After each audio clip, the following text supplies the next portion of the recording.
Hello दोस्तों, कैसे हो आप सभी। स्वागत है आप सभी का हमारे YouTube channel Ganga tutorial study में। तो दोस्तों, कंप्यूटर की महत्वपूर्ण प्रश्न उत्तरी में से आज फिर से हम लेकर आए हैं 30 महत्वपूर्ण प्रश्न। दोस्तों, वीडियो आपको अच्छा लगता है तो वीडियो को लाइक करें, शेयर करें। चैनल पर नए हैं तो चैनल को सब्सक्राइब करना बिल्कुल भी न भूलिएगा। और वीडियो आपको पसंद नहीं आता है तो वीडियो को डिसलाइक जरूर कीजिएगा। तो चलते हैं अपने पहले प्रश्न की ओर। आज का अपना पहला प्रश्न है, कैश मेमोरी की कुछ सीमाएँ बताइए। कैश मेमोरी की कुछ सीमाएँ बताइए। तो दोस्तों, इसका राइट आंसर हो जाएगा ऑप्शन नंबर सी। ए और बी दोनों सही हैं। कैश मेमोरी की सीमित क्षमता होती है। कैश मेमोरी की सीमित क्षमता होती हैं, ये बहुत महंगी होती हैं। कैश मेमोरी की सीमित क्षमता होती है, ये बहुत महंगी होती हैं। तो ऑप्शन नंबर सी हो जाएगा राइट आंसर। चलते हैं नेक्स्ट प्रश्न की ओर। डीपीआई का विस्तृत रूप क्या है। डीपीआई का विस्तृत रूप क्या है। तो दोस्तों, इसका राइट आंसर हो जाएगा ऑप्शन नंबर ए, डॉट्स पर इंचेस। डॉट्स पर इंचेस डीपीआई का विस्तृत रूप है, डॉट्स पर इंचेस। निम्नलिखित में से कौन सा फ्लैट पैनल मॉनिटर का प्रकार है। निम्नलिखित में से कौन सा फ्लैट पैनल मॉनिटर का प्रकार है। तो दोस्तों, इसका राइट आंसर हो जाएगा option number D, A and C. A and C. LCD, LED. LCD, LED. MIDI का पूरा नाम क्या होगा। मिडी का पूरा नाम क्या होगा। तो दोस्तों, इसका राइट आंसर हो जाएगा option number A, musical instrument digital interface. Musical instrument digital interface. Musical instrument digital interface option number A हो जाएगा राइट आंसर।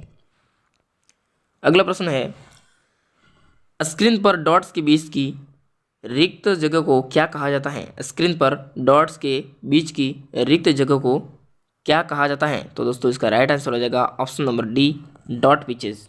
डॉट पिच क्या कहा जाता है, डॉट पिच। अगला प्रश्न है, स्क्रीन लॉक विकल्प 9 डॉट्स की एक श्रृंखला के साथ एक विशिष्ट स्वाइप पैटर्न का उपयोग करके एंड्रॉयड डिवाइस को अनलॉक करता है। देखिए दोस्तों, तो इसका राइट आंसर क्या होगा, पैटर्न होगा। ये क्या कह रहा है प्रश्न, स्क्रीन लॉक विकल्प 9 डॉट्स की एक श्रृंखला, ये होगी 9 डॉट्स की एक श्रृंखला के साथ एक विशिष्ट स्वाइप पैटर्न का उपयोग करके एंड्रॉयड डिवाइस को अनलॉक करता है। इसका ऑप्शन नंबर बी हो जाएगा राइट आंसर, पैटर्न। अगला प्रश्न है, एसएसओ सिंगल साइन ऑन का उद्देश्य क्या है। एसएसओ सिंगल साइन ऑन का उद्देश्य क्या है। तो दोस्तों, इसका राइट आंसर हो जाएगा ऑप्शन नंबर डी, ये सभी। हेल्प डेस्क की लागत कम करना, ग्राहक संतुष्टि को बढ़ाना, उत्पादकता को बढ़ाना, सभी हो जाएगा। अगला प्रश्न है, एमएस पावर पॉइंट 2010 स्लाइड में को नहीं डाला जा सकता। किसको नहीं डाला जा सकता। तो दोस्तों, इसका राइट आंसर होगा option number D, modem. Modem को नहीं डाला जा सकता। गणितीय समीकरण को डाला जा सकता है, वीडियो फाइल ऑडियो फाइल को डाला जा सकता है, मॉडेम को नहीं डाला जा सकता एमएस पावर पॉइंट 2010 स्लाइड में। अगला प्रश्न है, इनमें से कौन सा कंप्यूटर हार्डवेयर पर रन करता है और दूसरे सॉफ्टवेयर को रन करने के लिए प्लेटफॉर्म प्रदान करता है। तो दोस्तों, इसका राइट आंसर हो जाएगा option number A, operating system. Operating system. अगला प्रश्न है, निम्न में से कौन सा भारत के राष्ट्रीय भुगतान निगम द्वारा बनाया और लॉन्च किया गया है। निम्न में से कौन सा भारत के राष्ट्रीय भुगतान निगम द्वारा बनाया और लॉन्च किया गया है। तो इसका ऑप्शन नंबर ए हो जाएगा राइट आंसर, रूपे। रूपे जो कि भारत के राष्ट्रीय भुगतान निगम द्वारा बनाए गए। अगला प्रश्न है, कंप्यूटर को ऑन करने की प्रक्रिया क्या कहलाती है। कंप्यूटर को ऑन करने की प्रक्रिया क्या कहलाती है। दोस्तों, इसका राइट आंसर हो जाएगा option number D, booting. Computer को ऑन करने की प्रक्रिया बूटिंग कहलाती है। अगला प्रश्न है, जीपीएस का पूरा नाम क्या है। जीपीएस का पूरा नाम क्या है। तो दोस्तों, इसका राइट आंसर हो जाएगा option number B, global positioning system. Global positioning system.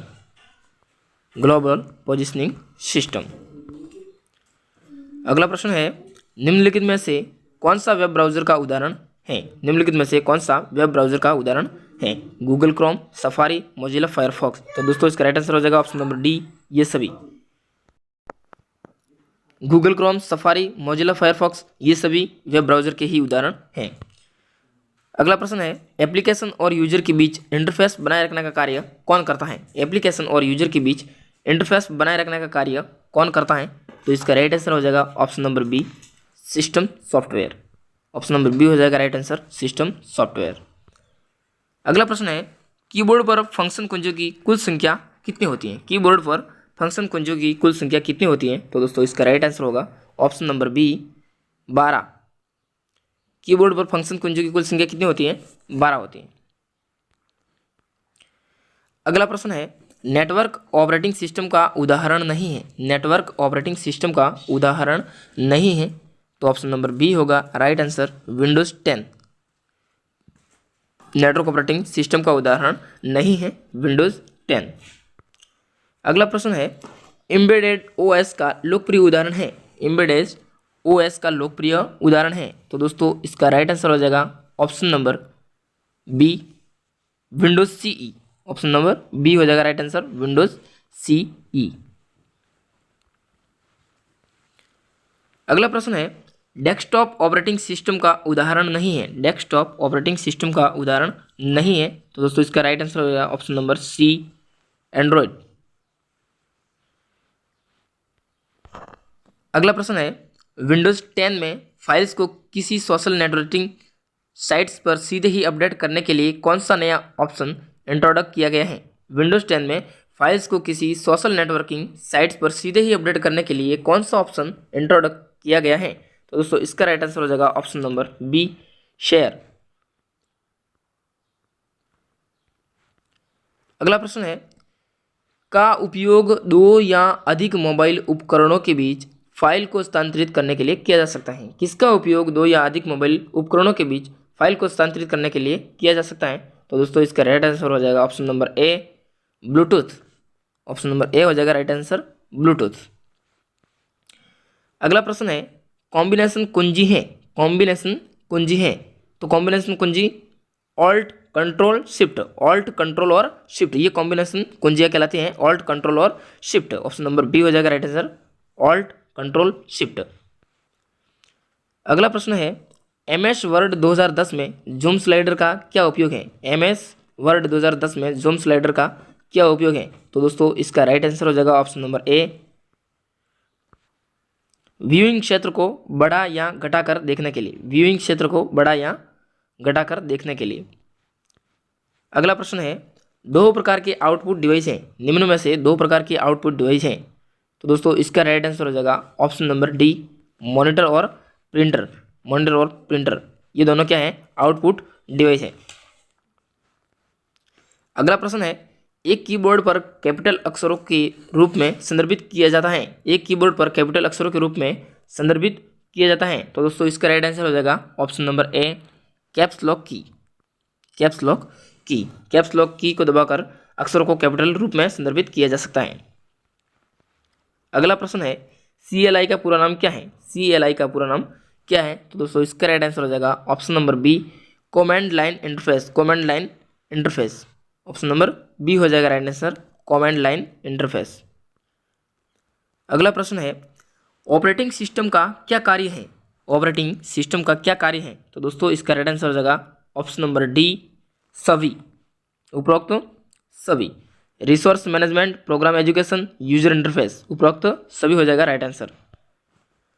अगला प्रश्न है किसी भी फाइल के टाइप को किस प्रकार से पहचाना जा सकता है? किसी भी फाइल के टाइप को किस प्रकार से पहचाना जा सकता है?